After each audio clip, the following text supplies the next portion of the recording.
Now, a lot of us have been hearing trauma, trauma, but you do not understand what this means. Trauma is like a very bad incident or something that you have experienced that sends a kind of shock to your brain, and your brain tries to absorb the shock. It affects your body, and your brain is trying to see ways it can help you.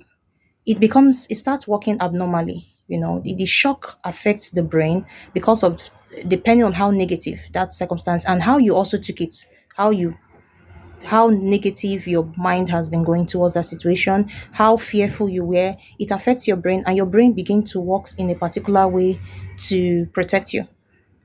You begin to have fight and flight moods and all that. You begin to have anxiety. Your brain pattern, everything just changes all of a sudden. Sometimes you find your body shaking profusely. That is when your body is like trying to come out of trauma. And sometimes it happens as a result of betrayal. It happens like something very, very shocking happens to you and you didn't expect it. It just happens and you can't comprehend it. And the signal is sent to your brain, and your body begins to act awkwardly. So some of the signs of these trauma is one, fight flight mode, which is after your body is trying to recover from the shock.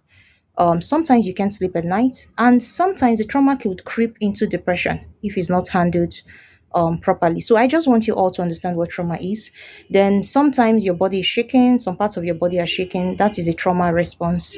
Your body is shaking profusely. So do not be scared if you find yourself experiencing something like this. Do not be scared. What you need is to follow certain procedures, which I'm going to be talking about in my next tutor. But I just want us to know the signs of trauma, so when you start experiencing these symptoms, you don't just think that, oh, something is wrong, I'm going crazy. No, you're not going crazy. It's trauma.